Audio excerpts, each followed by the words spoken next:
ಹರಿ ಓಂ ತುಂಬ ಧ್ವನಿ ಕೇಳಿಸ್ತಾರೆ ಸರ್. ಹರಿ ಓಂ.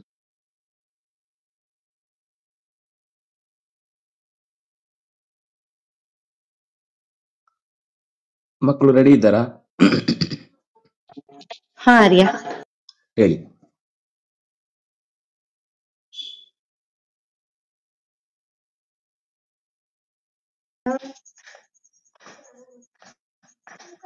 ಭಾವಯಾಮಿ ಗೋಪಾಲ ಬಾಲಂ ಮನಸೇವಿತಂ ತತ್ಪದಂ ಚಿಂತಯೇಹಂ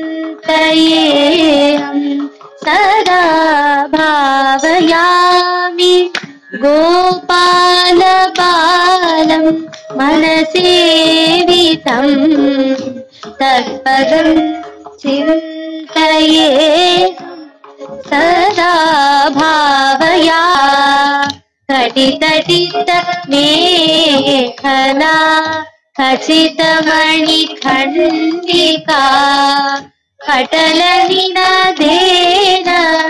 ವಿಭ್ರಾಜಮಾತಕರ ಕಲಿತ ನವನೀತಂ ಕರ ಕಲಿತ ನವನೀತಂ ನಿರತ ಕರ ಕಲಿತ ನವನೀತಂ ಬ್ರಹ್ಮಾದಿ ಸುರನಿಕರ ಭಾವನಾ ಶೋಭಿತ ಪದಂ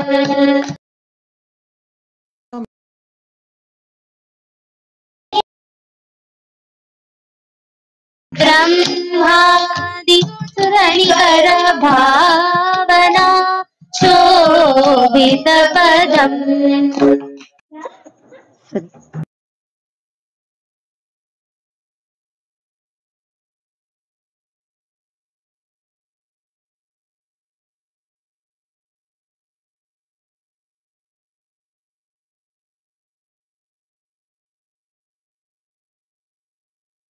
ಶ್ರೀ ಈ 8ನೆಯ ಅಧ್ಯಾಯದಲ್ಲಿ ಜಗತ್ತಿನ ಅನೇಕ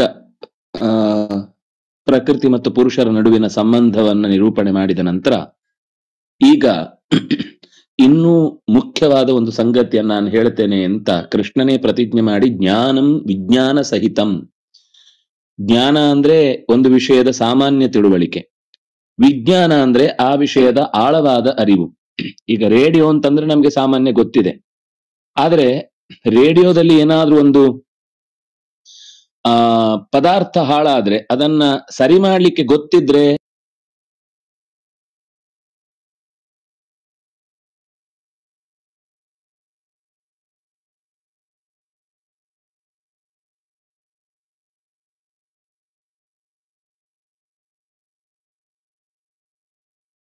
ಆಚಾರ್ಯ ಕೇಳಿಸ್ತಿಲ್ಲ ಸರ್. ಹರಿ ಓಂ.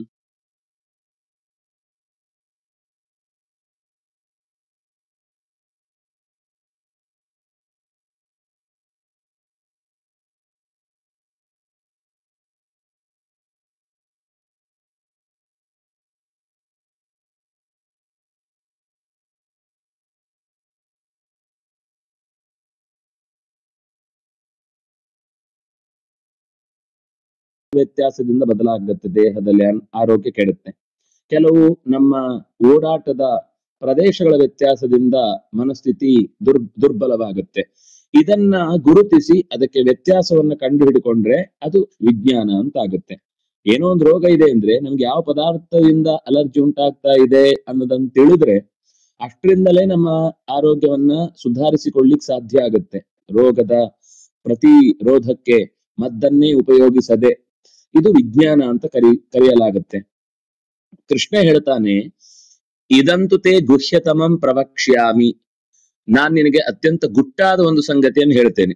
ನಾವು ಇವತ್ತು ಮೈಕಲ್ ಹಿಡಿದು ರಟ್ಟು ಮಾಡ್ತಾ ಇದ್ದೇವೆ, ಆದ್ರೆ ಕೆಲವೆಲ್ಲ ಹೇಗೆ ಅಂದ್ರೆ ಅದನ್ನ ಮೈಕಲ್ ಹೇಳಿದ್ರು ಅರ್ಥ ಆಗೋರಿಗೆ ಮಾತ್ರ ಅರ್ಥ ಆಗುತ್ತೆ, ಎಲ್ರೂ ಅದನ್ನ ಇಷ್ಟಪಡೋದಿಲ್ಲ. ಈಗ ಇಷ್ಟು ಅನಾಯಾಸವಾಗಿ ಎಲ್ರಿಗೂ ಕೇಳುವಂತೆ ಹೇಳುವ ಸಂಗತಿಯಾಗಿ ಇದ್ರೂ ಕೂಡ ಇಲ್ಲಿ ನಾವು ಸೇರಿದ ಜನ ಕೆಲವರು.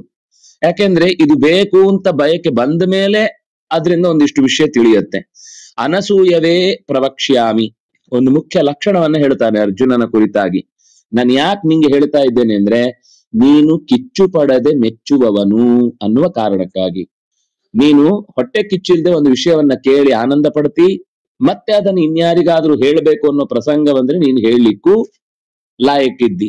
ಆದ್ರಿಂದ ನಾನು ಇದನ್ನ ನಿನಗೆ ಹೇಳ್ತಾ ಇದ್ದೇನೆ. ಒಂದು ಜ್ಞಾನ ನಾವು ಪಡ್ಕೊಳ್ಳಿಕ್ಕೆ ದೊಡ್ಡವರು ನಮ್ಮಲ್ಲಿ ಗುರುತಿಸುವ ಮೊದಲ ಗುಣ ಏನು ಅಂದ್ರೆ ಕಿಚ್ಚಿಲ್ಲದೆ ಇರುವುದು.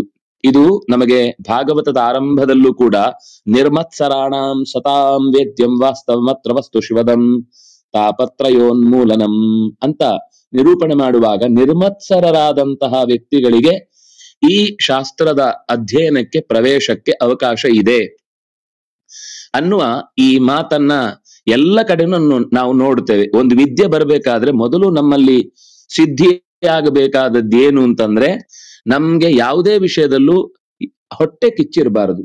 ಯಾವುದೇ ಒಬ್ಬ ವ್ಯಕ್ತಿಯ ಬಗ್ಗೆ ನಮಗೆ ಹೊಟ್ಟೆ ಕಿಚ್ಚಿತ್ತು ಅಂದ್ರೆ ಅದು ಅವನ ಅಧ್ಯಯನದ ಬೆಳವಣಿಗೆ ದೃಷ್ಟಿಯಲ್ಲಾಗ್ಲಿ, ಆರ್ಥಿಕ ಬೆಳವಣಿಗೆ ದೃಷ್ಟಿಯಲ್ಲಾಗ್ಲಿ, ಅಥವಾ ಅವನಿಗೆ ತುಂಬಾ ಬಂಧುಗಳಿದ್ದಾರೆ ಅಂತಾಗ್ಲಿ, ಅಥವಾ ಅವನ ಹತ್ರ ತುಂಬಾ ಸಂಪತ್ತಿದೆ ಅಂತಾಗ್ಲಿ, ಅಥವಾ ಅವನಿಗೆ ಒಳ್ಳೆ ಕೆಲಸ ಇದೆ ಅಂತಾಗ್ಲಿ, ಅಥವಾ ಅವನಿಗೆ ಸಹಾಯಕ್ಕೆ ತುಂಬಾ ಜನ ಬರ್ತಾರೆ ಅಂತಾಗ್ಲಿ, ಯಾವುದೋ ಒಂದು ವಿಷಯಕ್ಕೆ ಅದು ನನ್ನಲ್ಲಿ ಇಲ್ಲದ ಯಾವುದೋ ಒಂದು ಸಂಗತಿ ಅವನಿಗೆ ಹೆಚ್ಚಿದೆ ಅನ್ನುವ ಕಾರಣಕ್ಕೆ ನನ್ನಲ್ಲಿ ಹೊಟ್ಟೆ ಕಿಚ್ಚಿದೆ ಅಂದ್ರೆ ನನಗೆ ಯಾವ ವಿದ್ಯೆಯೂ ಲಭ್ಯವಾಗುವುದಿಲ್ಲ.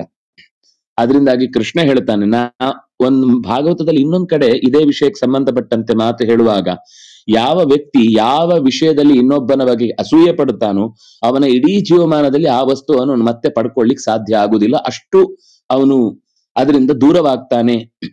ನಮ್ಗೆ ಯಾವ್ದಾದ್ರು ಒಂದು ವಸ್ತು ನಮ್ಮ ಜೀವನದಲ್ಲಿ ಲಭ್ಯ ಆಗಬೇಕು ಅಂದ್ರೆ ನಾವು ಯಾವತ್ತೂ ಕೂಡ ಇನ್ನೊಬ್ಬರ ಬೆಳವಣಿಗೆಯ ಅಂಶಕ್ಕೆ ಹೊಟ್ಟೆ ಕಿಚ್ಚು ಪಡಬಾರದು. ಅವನಿಗೆ ಕೋಪ ಇರ್ಲಿಲ್ಲ.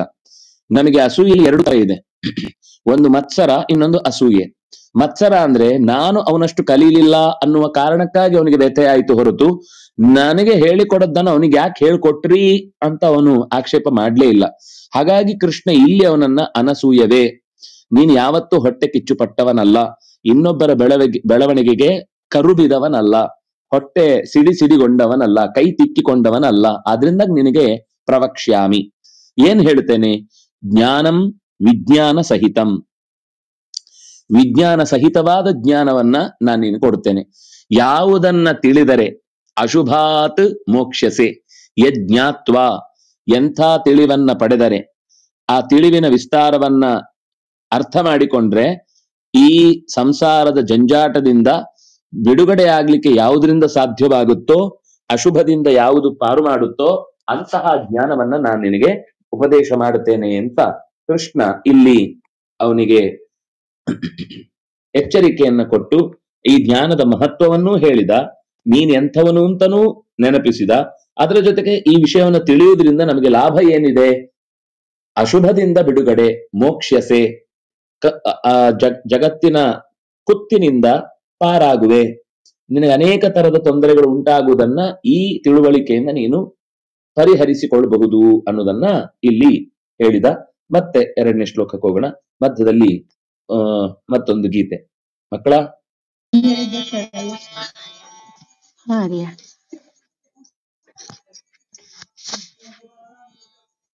ಕಂಡೇನ ಕನಸಿನಲಿ ಗೋವಿಂದನ, ಕಂಡೇನ ಕನಸಿನಲಿ ಗೋವಿಂದನ, ಕಂಡೇನ ಕನಸಿನಲಿ ಕನಕರತ್ನಮಣಿಯ, ಕಂಡೇನ ಕನಸಿನಲಿ ಕನಕರತ್ನಮಣಿಯ, ನಂದಾನ ಮುಕುಂದನ ಚರಣವ ಕಂಡೇನ ಕನಸಿನಲಿ ಗೋವಿಂದನ, ಅಂದುಗೆ ಕಿರುಗೆಜ್ಜೆ ಹಲಿರೆಂಬವಾದ್ಯದಿ ಬಂದು ಕಾಳಿಂಗನ ಎಡೆಯ ನೇರಿ ಧಿಮಿ ಧಿಮಿಕೆಂದು ತಾಳಗತಿಗಳಿಂದ ನಂದದಿ ಕುಣಿವ ಮುಕುಂದನ ಚರಣವ ಕಂಡೇನ ಕನಸಿನಲಿ ಗೋವಿಂದನ, ಉಟ್ಟ ಪೀತಾಂಬರ ಉಡಿಯ ಕಾಂಚಿಯ ಡಾಮ ತೊಟ್ಟ ಮುತ್ತಿನ ಹಾರ ಕೌಸ್ತುಭವು ಕಟ್ಟಿದ ವೈಜಯಂತಿ ತುಳಸಿ ವನಮಾಲಿ ಇಟ್ಟ ದ್ವಾದಶ ನಾಮ ನಿಗಮ ಗೋಚರನ ಕಂಡೇನ ಕನಸುನಲಿ ಗೋವಿಂದನ ಬಣ್ಣದ ತುಟಿ ಭಾವ ರಚನೆಯ ಸುಳಿಪಲ್ಲು ಸಣ್ಣ ನಗೆಯ ನುಡಿ ಕವಿ ಮಾತಿನ ಪುಣ್ಯ ಚರಿತ್ರನ ಹೊಳೆವ ಕಿರೀಟವ ಕಣ್ಣು ಮನ ತಣಿಯದು ಕಂಸಾರಿ ಕೃಷ್ಣನ ಕಂಡೇನ ಕನಸಿನಲ್ಲಿ ಗೋವಿಂದನ ಮಂಗಳವಾರ ತುಂಗ ಭದ್ರದಿ ಮೇರೆವನ ಅಂಗಜ ಪಿತ ಶ್ರೀ ಲಕ್ಷ್ಮೀಪತಿಯ ಶೃಂಗಾರ ಮೂರುತಿ ಪುರಂದರ ವಿಠಲನ ಕಣ್ಗಳಿಂದಲೇ ಕಂಡೆ ಹಿಂಗೇತು ಭಾವ ಭಯ ಕಂಡೇನ ಕನಸಿನಲ್ಲಿ ಗೋವಿಂದನ ಕಂಡೇನ ಕನಸಿನಲ್ಲಿ ಕನಕ ರತ್ನದ ಮಣಿಯ ನಂದಾನ ಕಂದ ಮುಕುಂದನ ಚರಣವ ಕಂಡೇನ ಕನಸಿನಲ್ಲಿ ಗೋವಿಂದನ ಕಂಡೇನ ಕನಸಿನಲ್ಲಿ. ಧನ್ಯವಾದ. ಸಮೀಚೀನಂ, ಸಮ್ಯಗಾಸೀತ್, ಕೃತಜ್ಞತಾಃ. ಮುಂದಿನ ಶ್ಲೋಕ.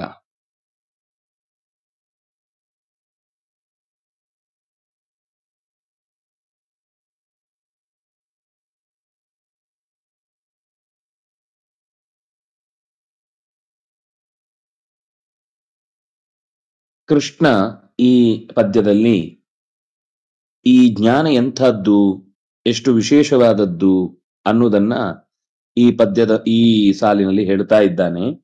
ರಾಜವಿದ್ಯಾ, ಇದು ಅರಿವುಗಳಲ್ಲಿ ರಾಜನ ಸ್ಥಾನದಲ್ಲಿರುವಂಥದ್ದು, ಅಂದ್ರೆ ಬಹಳ ಮುಖ್ಯವಾದದ್ದು, ಮಹತ್ವದ್ದು ಅಂತ ಅರ್ಥ. ರಾಜಗುಹ್ಯಂ, ಈ ಲೋಕದಲ್ಲಿ ಎಲ್ಲೂ ಅತ್ಯಂತ ಅಂದ್ರೆ ತುಂಬಾ ದೊಡ್ಡ ಪ್ರಮಾಣದ ಪರಿಣಾಮವನ್ನ ಲೋಕದ ಮೇಲೆ ಉಂಟು ಮಾಡುತ್ತೆ. ಆದ್ರಿಂದಾಗಿ ಅದನ್ನ ಬಿಟ್ಟು ಕೊಡಬಾರದು. ಅದಕ್ಕೋಸ್ಕರನೇ ಒಂದು ದೊಡ್ಡ ಚಾಪ್ಟರ್ ಇದೆ ರಾಜನೀತಿಯಲ್ಲಿ. ಮಂತ್ರಾಲೋಚನೆಗೆ ಎಂಥವರನ್ನ ಸೇರಿಸ್ಕೊಳ್ಬೇಕು, ಎಂಥವರನ್ನ ಸೇರಿಸ್ಕೊಳ್ಬಾರ್ದು. ದೇಹಕ್ಕೆ ಕಸು ಬರುತ್ತೆ, ತಾಕತ್ತು ಬರುತ್ತೆ. ಆದ್ರೆ ಇಂಥದ್ದು ನಮಗೆ ಪಕ್ಕದಲ್ಲೇ ಇದ್ರೂ ಕೂಡ ಅದು ಇದೆ ಅಂತಾನೆ ಗೊತ್ತಿಲ್ಲದೆ ಓಡಾಡ್ತಾ ಇರುತ್ತೆ. ಅಂಥದ್ದು ಪ್ರತ್ಯಕ್ಷಾವಗಮಂ ನಮ್ಮ ಕಣ್ಣ ಮುಂದೆ ಇರುತ್ತೆ, ಆದ್ರೆ ಅದು ಅಂಥ ಮಹತ್ವದ್ದು ಅಂತ ನಾವು ಗಮನಿಸುವುದಿಲ್ಲ. ಧರ್ಮ್ಯಂ, ತುಂಬ ಧರ್ಮದ ಕುರಿತಾಗಿ ಆಲೋಚಿಸುವಂಥದ್ದು, ಎಲ್ಲವನ್ನು ಹೊತ್ತುಕೊಳ್ಳುವಂಥದ್ದು ಅಂತ ಅರ್ಥ. ಧರ್ಮ್ಯ ಅಂದ್ರೆ ಹೊತ್ತುಕೊಳ್ಳುವಂಥದ್ದು. ಸುಸುಖಂ, ಆಚರಿಸ್ಲಿಕ್ಕೆ ಅತ್ಯಂತ ಸುಲಭವಾದದ್ದು. ಸುಸುಖ ಅಂದ್ರೆ ಆಚರಿಸ್ಲಿಕ್ಕೆ ಕಷ್ಟವೇ ಇಲ್ಲ. ಆಮೇಲೆ ಅವ್ಯಯಂ ಕರ್ತುಂ, ಅಳಿವಿಲ್ಲದ್ದು, ಮಾಡ್ಲಿಕ್ಕೆ ತೊಂದರೆ ಇಲ್ಲದ್ದು, ಮಾಡ್ಲಿಕ್ಕೆ ಖರ್ಚಿಲ್ಲದ್ದು, ಮಾಡ್ಲಿಕ್ಕೆ ಕಷ್ಟ ಇಲ್ಲದ್ದು, ಸುಲಭವಾಗಿ ಮಾಡುವಂಥ, ಎಲ್ಲವನ್ನು ಹೊರುವಂಥ, ಎಲ್ಲರ ಕಣ್ಣಿಗೂ ಸಹಜವಾಗಿಯೇ ಅತ್ತ ಇತ್ತ ನೋಡಿದತ್ತ ಕಾಣುವಂಥದ್ದು, ಎಲ್ಲದಕ್ಕಿಂತ ಮಿಗಿಲಾದ ಅಪ್ಪಟವಾದ ಪರಿಶುದ್ಧತೆ ಉಳ್ಳಂಥದ್ದು, ಗುಟ್ಟುಗಳಿಗೆ ಅತ್ಯಂತ ಆಳವಾದ ಗುಟ್ಟಿನ ಸ್ವರೂಪದ್ದು ಮತ್ತು ಅರಿವುಗಳಲ್ಲೇ ಅತ್ಯಂತ ಹೆಚ್ಚಿನದ್ದು. ಇಂಥದ್ದನ್ನ ನಾನು ನಿನಗೆ ಜ್ಞಾನ ಕೊಡ್ಲಿಕ್ಕೆ ಇಷ್ಟಪಡ್ತಾ ಇದ್ದೇನೆ. ಪ್ರತ್ಯಕ್ಷಂ ಯಜ್ಞಾತ್ವಾ ಅಶುಭಾತ್ ಮೋಕ್ಷಸೆ ತತ್ ಪ್ರವಕ್ಷ್ಯಾಮಿ, ಅಂತಹ ಜ್ಞಾನವನ್ನ ನಾನ್ ನಿನಗೆ ಕೊಡ್ಲಿಕ್ಕಿದ್ದೇನೆ ಅಂತ ಈ ಪದ್ಯದ ಮೂಲಕ ನಿರೂಪಣೆ ಮಾಡ್ತಾನೆ. ಅದು ಏನು ಪರಿಣಾಮ ಹೊಂದುತ್ತೆ, ಯಾಕದು ಸ್ವೀಕರಿಸ್ತಾರೆ ಸ್ವೀಕರಿಸಲ್ಲ, ಇಷ್ಟು ಬಿಡಿಸಿ ಹೇಳಿದ್ರು ಅನ್ನೋದಕ್ಕೆ ಮತ್ತೆ ಮುಂದೆ ಮಾತು ಬರುತ್ತೆ. ಶ್ರುತಿ ಅವ್ರು ಹೇಳ್ತೀರಾ? ಆಯ್ತು. ಹರಿ ಶ್ರೀನಿವಾಸ.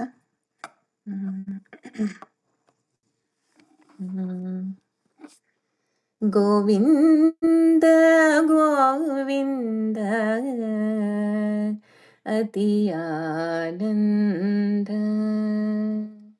ಗೋವಿಂದ ಗೋವಿಂದ ಅತಿಯಾನಂದ ಸಕಲ ಸಾಧನವು ನಿನ್ನಾನಂದ ಗೋವಿಂದ ಗೋವಿಂದ ಅತಿಯಾನಂದ ಸಕಲ ಸಾಧನವು ನಿನ್ನಾನಂದ ಗೋವಿಂದ ಗೋವಿಂದ ಅತಿಯಾನಂದ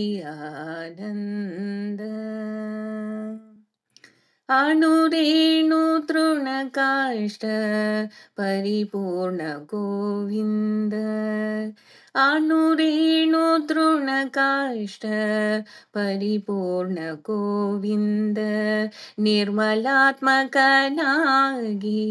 ಇರುವುದೇ ಆನಂದ ಅಣುರೇಣು ತೃಣಕಾಷ್ಟ ಪರಿಪೂರ್ಣ ಗೋವಿಂದ ನಿರ್ಮಲಾತ್ಮಕನಾಗಿ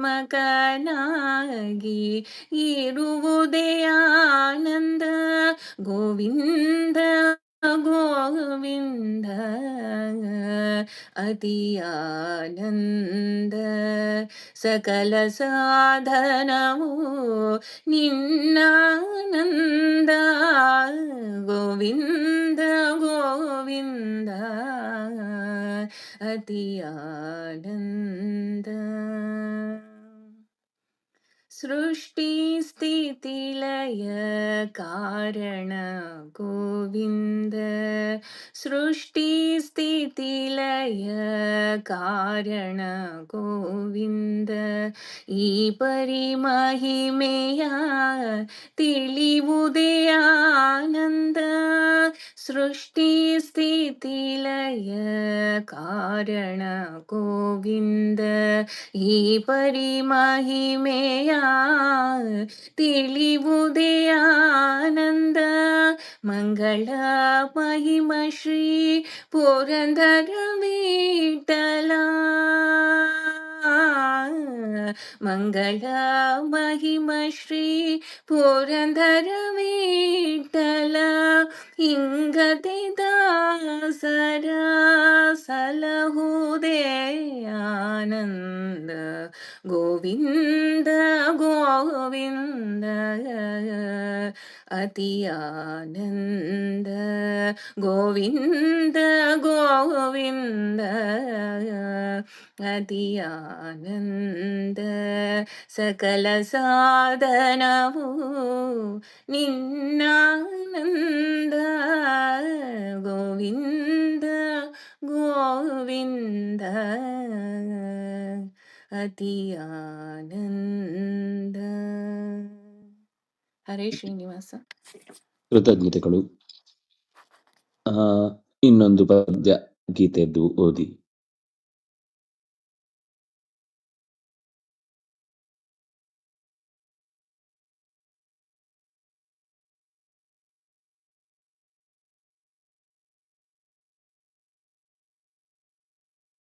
ಅಶ್ರದ್ಧಧಾನ ಪುರುಷಾ ಪರಂತಪ ಅಂತ ಅರ್ಜುನನ ಸಂಬೋಧನೆ ಮಾಡ್ತಾನೆ. ತುಂಬಾ ಸುಂದರವಾದ ನಾಮ.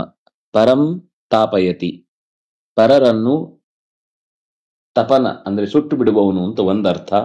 ಇನ್ನೊಂದು ಪರಂ ಉತ್ತಮವಾದದನ್ನ ಆಲೋಚಿಸುವವನು. ತಪ ಅಂದ್ರೆ ಆಲೋಚಿಸುವವನೇ. ಓ ಉತ್ತಮ ಆಲೋಚನೆ ಶೀಲನೆ, ಅಂದ್ರೆ ನಿನಗೆ ಈ ಇಷ್ಟು ಉತ್ತಮವಾದ ಜ್ಞಾನ ಕೊಡ್ತಾ ಇದ್ದೇಯನ್ನ, ತಾನು ಪಡೆದ ಸಂಗತಿಯನ್ನ ಮತ್ತಷ್ಟು ವಿಮರ್ಶೆ ವಿಚಾರಕ್ಕೆ ಒಳಪಡಿಸಿದ್ರೆ ಮಾತ್ರ ಒಂದು ಜ್ಞಾನ ಅವನಲ್ಲಿ ಪಕ್ವಗೊಳ್ಳುತ್ತೆ. ಹಾಗಾಗಿ ನಿನ್ನನ್ನ ಎಚ್ಚರಿಸ್ತಾ ಇದ್ದೇನೆ ಅಂತನ್ನುವ ದೃಷ್ಟಿಯಿಂದಲೂ ಆ ನಾಮವನ್ನ ಕರೆದದ್ದು ಹೌದು. ಪರಂತಪ ಅಂತ ಅರ್ಜುನನನ್ನು ಸಂಬೋಧಿಸ್ತಾ ಒಳಗಿರುವ ಶತ್ರುಗಳನ್ನ ಸುಟ್ಟು ಬಿಡುವವನೇ, ಸರಿಯಾದ ಆಲೋಚನೆ ಮೂಲಕ ಸರಿಯಾದ ಜ್ಞಾನಕ್ಕೆ ಅರ್ಹತೆಯನ್ನು ಸಂಪಾದಿಸಿದವನೇ, ಅಶ್ರದ್ಧಧಾನ ಪುರುಷಾಹ ಅಸ್ಯ ಧರ್ಮಸ್ಯ,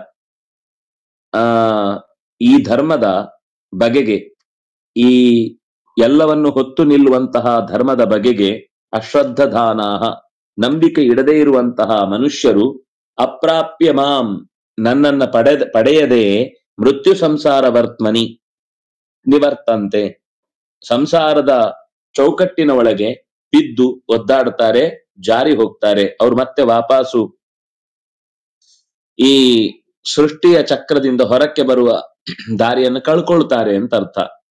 ಅಂದ್ರೆ ಈ ನಾನು ಹೇಳುವಂತಹ ಎಲ್ಲರನ್ನ ಹೊರುವ, ಹಿಂದೆ ಹೇಳಿದ ಹಾಗೆ ಅದು ವಿದ್ಯೆ ಎಂಥದ್ದು ಅಂತ ಹೇಳಿ ಆಯಿತು. ಉತ್ತಮವಾದ ವಿದ್ಯೆ, ಗುಟ್ಟುಗಳಲ್ಲಿ ಗುಟ್ಟು, ಅತ್ಯಂತ ಪವಿತ್ರವಾದದ್ದು, ಎಲ್ಲದಕ್ಕಿಂತ ಉತ್ತಮವಾದದ್ದು, ಎಲ್ಲರ ಕಣ್ಣ ಮುಂದೆ ಕಾಣುವಂಥದ್ದು, ಎಲ್ಲರನ್ನು ಹೊರುವಂಥದ್ದು, ಸುಲಭವಾಗಿ ಮಾಡಬಹುದಾದದ್ದು, ಹಾಗೆ ತಕ್ಷಣದಲ್ಲೇ ನಷ್ಟ ಹೊಂದದೇ ಇರುವಂಥದ್ದು ಅನ್ನುವ ಇಷ್ಟು ಅಪರೂಪದ ಅಳಿವಿಲ್ಲದ ಈ ವಿದ್ಯೆಯನ್ನ ಶ್ರದ್ಧೆ ಇಲ್ಲದ ಮಂದಿ ಈ ವಿಷಯದಲ್ಲಿ ನಂಬಿಕೆ ಇಡದೇ ಇರುವುದರಿಂದ ಅವರು ಮಾಂ ಅಪ್ರಾಪ್ಯ, ನನ್ನನ್ನ ಪಡೆಯದೆ, ನನ್ನನ್ನ ಸೇರದೆ ಮೃತ್ಯು ಸಂಸಾರ ವರ್ತಮನಿ, ಮೃತ್ಯುವಿನ ಅಂದ್ರೆ ಮೃತ್ಯು ಅಂದ್ರೆ ಮತ್ತೆ ಮತ್ತೆ ಹುಟ್ಟಿನ ಚಕ್ರ ಅಂತ, ಆ ಕೂಪದಲ್ಲಿ ಸಂಸಾರದ ದುರವಸ್ಥೆಯಲ್ಲಿ ವರ್ತಮನಿ, ಆ ದಾರಿಯಲ್ಲಿ ಜಾರಿ ಬೀಳುತ್ತಾರೆ. ಅವ್ರು ಮತ್ತೆ ನನ್ನ ಹತ್ರ ಬರ್ಲಿಕ್ಕೆ ಕಷ್ಟಪಡ್ತಾರೆ, ಅಥವಾ ಅವರಿಗೆ ಆ ದಾರಿ ಎಂದಿಗೂ ಕೂಡ ಸಿಗದಷ್ಟು ದೂರವಾಗಿ ಬಿಡುತ್ತೆ ಅನ್ನೋದನ್ನ ಕೃಷ್ಣ ಈ ಪದ್ಯದ ಮೂಲಕ ನಿರೂಪಣೆ ಮಾಡಿದ. ಯಾಕೆ ಹಾಗಾಗತ್ತೆ ಅನ್ನೋದನ್ನ ಮತ್ತೆ ಮುಂದಿನ ಪದ್ಯದಲ್ಲಿ ಹೇಳ್ತಾನೆ. ಇನ್ನೊಂದು ಪದ್ಯವನ್ನ ಪ್ರಭಾಕರ್ ಅವರು ಹೇಳಿ.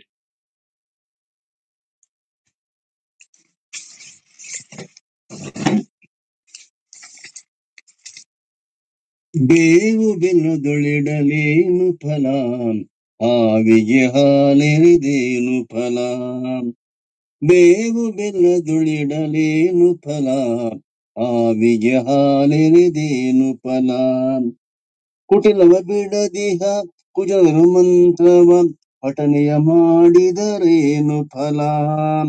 ಕುಟಿಲವ ಬಿಡದಿಹ ಕುಜರು ಮಂತ್ರವ ಪಠನೆಯ ಮಾಡಿದರೇನು ಫಲ.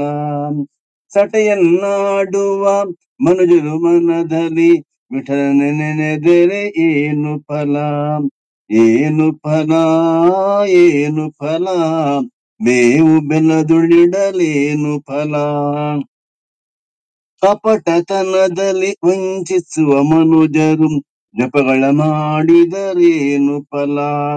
ಕಪಟತನದಲ್ಲಿ ವಂಚಿಪ ಮನುಜರು ಜಪಗಳ ಮಾಡಿದರೇನು ಫಲ.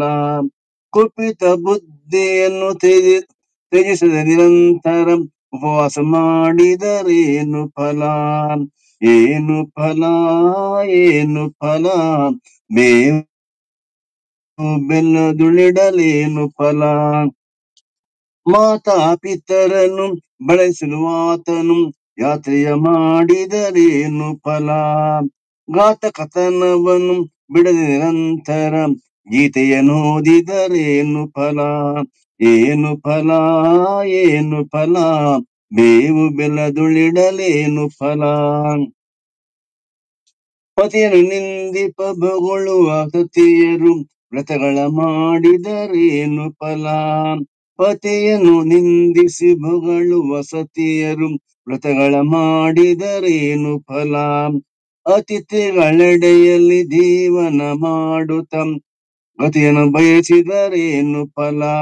ಅತಿಥಿಗಳೆಡೆಯಲ್ಲಿ ಜೀವನ ಮಾಡುತ್ತ ಗತಿಯನ್ನು ಬಯಸಿದರೇನು ಫಲ. ಹೀನ ಕೃತ್ಯಗಳ ಮಾಡುತ್ತ ನದಿಯಲ್ಲಿ ಸ್ನಾನವ ಮಾಡಿದರೇನು ಫಲ. ಶ್ರೀನಿಧಿ ಪುರಂದರ ವಿಠಲನ ನೆನೆಯದೆ ಮೌನವ ಮಾಡಿದರೇನು ಫಲ. ಏನು ಫಲ, ಏನು ಫಲ, ಬೇವು ಬೆಲ್ಲದುಳಡಲೇನು ಫಲ. ಏನು ಫಲ, ಏನು ಫಲ, ಬೇವು ಬೆಲ್ಲದುಳಿಡಲೇನು ಫಲ. ಧನ್ಯವಾದಗಳು ಸರ್. ಕೃತಜ್ಞತೆಗಳು. Thank you sir. ಮಕ್ಕಳು ರೆಡಿ ಇದ್ದಾರಾ? ಹೇಳಿ. ಹಾ ಆಚಾರ್ಯ.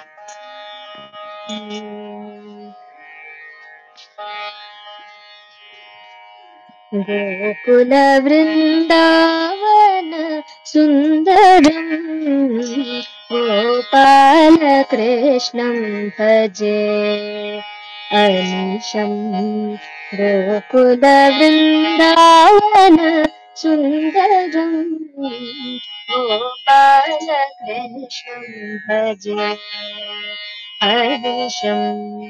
ಗೋಕುಲ ವೃಂದಾವನ सुन्दरम् गोपालकृष्णं भजे गोपिका मनोहरम् अतिमधुरम्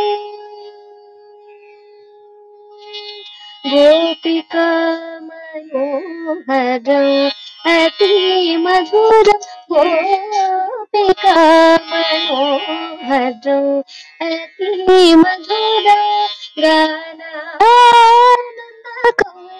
देवकी सुतम् गानानन्दकम् देवकी सुतम् गानानन्दकम् गानानन्दकम् देवकी सुतम् गोकुलवृन्दावन सुन्दरम् गोपालकृष्णं भजे सुन्दरम् गोपालकृष्णं भजे गीतागायन गोकुलवैभवम् गीतागायन गोकुलवैभवम् गोवर्धनधरम् गोपकिशोरम् गोवर्धनधरम् गोपकिशोरम् पालित तिरुवत बालगोपालम् आ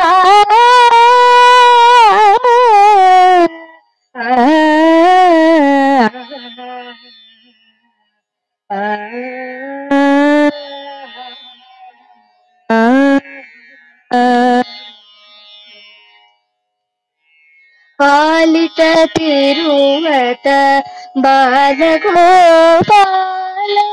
परममङ्गलकरो श्रीपद्मचरणम् परममङ्गलकरो श्रीपद्मचरणम् परममङ्गलकरं श्रीपद्मचरणम् गोकुलवृन्दावन सुन्दरम् गोपालकृष्णं भजे कनिशं गोकुलवृन्दावन सुन्दरम् गोपालकृष्ण भजे सुन्दरं गोपालकृष्णं भजे सुन्दरं गोपालकृष्णं भजे ಧನ್ಯವಾದಗಳು ಆಚಾರ್ಯ ಬಹು ಸಮ್ಯಗಾಸೀತ್ ಕೃತಜ್ಞತಾಃ ಸಾಧು ಸಾಧು ಸಾಧು ಸಾಧು ಸಾಧು ಧನ್ಯವಾದ ಅಗ್ರಿಮ ಶ್ಲೋಕಸ್ಯ ಪಠನಂ ಕ್ರಿಯತಾಂ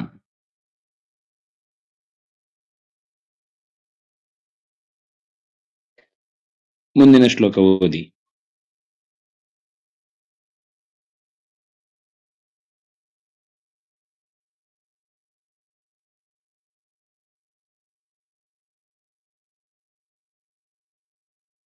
ಮೊದಲನೇದಾಗಿ ಈ ಅರಿವಿನ ಮೂಲ ಒಂದು ರಹಸ್ಯವನ್ನ ಕೃಷ್ಣ ಇಲ್ಲಿ ಬಿಟ್ಟು ಕೊಡ್ತಾ ಇದ್ದಾನೆ. ಈ ಜಗತ್ತು ಮಯಾ ತತಂ ನನ್ನಿಂದ ತುಂಬಿದೆ, ಅವ್ಯಕ್ತ ಮೂರ್ತಿನ ಮಯಾ ತತಂ ಮೈ ತೋರದೆ ಇರುವ ನನ್ನಿಂದ ತುಂಬಿಕೊಂಡಿದೆ. ಅಂದ್ರೆ ನಾನ್ ಮೈ ತೋರುವವನಲ್ಲ, ಅವ್ಯಕ್ತ ಮೂರ್ತಿನ ತತಂ ಈ ಇಡೀ ಜಗತ್ತನ್ನ ಅವ್ಯಕ್ತ ಮೂರ್ತಿಯಾಗಿ ನಾನು ತುಂಬಿಕೊಂಡಿದ್ದೇನೆ. ನಾನು ಕಾಣಿಸುವುದಿಲ್ಲ, ಆದ್ರೆ ಜಗತ್ತು ನಮಗೆ ಎದುರುಗಡೆ ಸ್ಪಷ್ಟವಾಗಿ ಕಾಣಿಸ್ತಿದೆ. ಹಾಗಿದ್ರೆ ಏನಾಯ್ತು? ಈಗ ಜಗತ್ತಿನಲ್ಲಿ ಭಗವಂತ ನೆಲೆಸಿದ್ದಾನೆ ಅಂದ್ರೆ ಜಗತ್ತು ಅವನಿಗೆ ಆಶ್ರಯ ಆಯ್ತಲ್ವಾ, ಜಗತ್ತಿನ ಆಸರೆಯಲ್ಲಿದ್ದಾನಲ್ವಾ ಅಂತ ಮತ್ತೆ ಪ್ರಶ್ನೆ ಬರುತ್ತೆ. ಅದಕ್ಕೆ ಅವನೇ ಆ ಸಮಸ್ಯೆಯನ್ನ ತಿಳಿ ಮಾಡ್ತಾನೆ. ಮತ್ಸ್ಥಾನಿ ಸರ್ವಭೂತಾನಿ, ಅವುಗಳು ನನ್ನಲ್ಲಿ ನೆಲೆಸಿವೆ, ನಾನು ಅವುಗಳಲ್ಲಿ ನೆಲೆಸಿದ್ರು ಕೂಡ ಅವುಗಳ ನೆರವಿನಲ್ಲಿ ಇಲ್ಲ ನಾನು. ನಚಾಹಂ ತೇಷು ಅವಸ್ಥಿತ, ನನಗಿರ್ಲಿಕ್ಕೋಸ್ಕರ ಅದು ಬೇಕು ಅಂತಲ್ಲ, ಆದ್ರೆ ಅದನ್ನ ಆಶ್ರಯಿಸಿದ್ದೇನೆ. ಯಾಕೆ ಅಂದ್ರೆ ಅದನ್ನ ನನ್ನಲ್ಲಿ ಇರಿಸಿಕೊಳ್ಳಿಕ್ಕೋಸ್ಕರ ಅದ್ರೊಳಗೆ ನಾನಿದ್ದೇನೆ. ಇದು ಹೇಗ್ರಿ? ಅದ್ರೊಳಗೆ ನಾನಿರುವುದು, ಆದ್ರೆ ಅದು ನನ್ನನ್ನು ಆಶ್ರಯಿಸಿ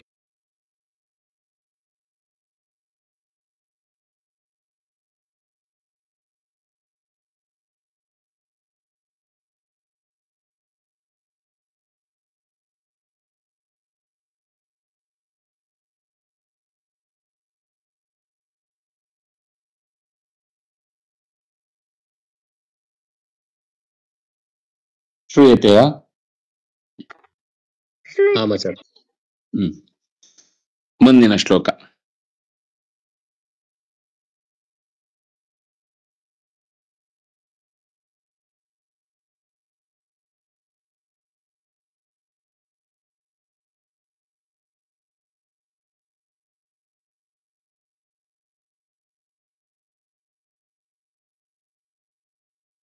ನನ್ನಲ್ಲಿ ಎಲ್ಲವೂ ನನ್ನಿಂದಲೇ ಶ್ರೇಯದಲ್ಲಿ ಅವುಗಳ ಅಗತ್ಯವನ್ನ ಹೊಂದಿದ್ರೆ, ಅವುಗಳಿದ್ರೆ ಮಾತ್ರ ನನಗೆ ಅಸ್ತಿತ್ವ.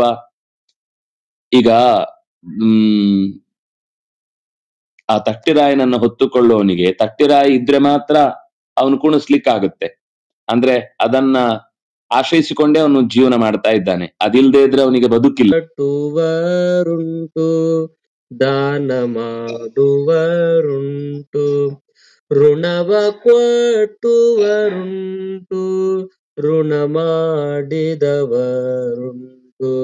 ಋಣವ ಕೊಟ್ಟವರುಂಟು, ಋಣ ಮಾಡಿದವರುಂಟು. ಮಣೆಗಾರತನವಿದರೊಳಗೆಂದಿಗೂ ಬೇಡ, ಮಣೆಗಾರತನವಿದರೊಳೆಂದಿಗೂ ಬೇಡ. ಮುನಿಗಳು ಸಹಿತವಾಗಿ, ಮುನಿಗಳು ಸಹಿತವಾಗಿ ಮೋಸ ಹೋದರು ಇದಕ್ಕೆ, ಮೋಸ ಹೋದರು ಇದಕ್ಕೆ. ಗುಣಪೂರ್ಣ ಚೆಲ್ವ ಗೋಪಾಲ ವಿಠಲ, ಗುಣಪೂರ್ಣ ಚೆಲುವ ಗೋಪಾಲ ವಿಠಲ. ನಿನ್ನ ಗುಣ ಚಿಂತನೆಯೊಳಿಡು ಇಷ್ಟೇ ಸಾಕು, ನಿನ್ನ ಗುಣ ಚಿಂತನೆಯೊಳಿಡು ಇಷ್ಟೇ ಸಾಕು. ಹರೇ ಶ್ರೀನಿವಾಸ. ಕೃತಜ್ಞತೆಗಳು. ಇವತ್ತಿನ ಈ ಚಿಂತನೆಯ ಅನುಸಂಧಾನವನ್ನ ಇಲ್ಲಿಗೆ ಮುಕ್ತಾಯ ಮಾಡೋಣ. ಮತ್ತೆ ಮುಂದಿನ ಏಕಾದಶಿಯ ಸಂದರ್ಭದಲ್ಲಿ ಈ ಜಾಗರಣೆಯ ಗೀತೆಯ ಅನುಸಂಧಾನದ ಮುಂದುವರೆದ ಭಾಗವನ್ನ ಅಂದ್ರೆ ಜೊತೆ ಸೇರಿ ಮಾಡುವುದಕ್ಕೆ ಸೇರೋಣ ಅಂತ ಹೇಳ್ತಾ, ಇಷ್ಟು ಹೊತ್ತು ಭಾಗವಹಿಸಿದ ಎಲ್ಲ ಭಗವದ್ ಭಕ್ತರಿಗೂ ಕೂಡ ಹೃತ್ಪೂರ್ವಕವಾದ ಕೃತಜ್ಞತೆಗಳು, ನಮಸ್ಕಾರಗಳು. ಎಲ್ಲರಿಗೂ ಮತ್ತೊಮ್ಮೆ ಹರಿದಿನದ ವಿಶೇಷ ಶುಭಾಶಯಗಳನ್ನು ಹೇಳುತ್ತಾ ಮತ್ತೆ ಮುಂದಿನ ಬಾರಿ ಸಿಗೋಣ. ನಮಸ್ಕಾರ. ಶ್ರೀಕೃಷ್ಣ ಅರ್ಪಿತಂ ಅಸ್ತು.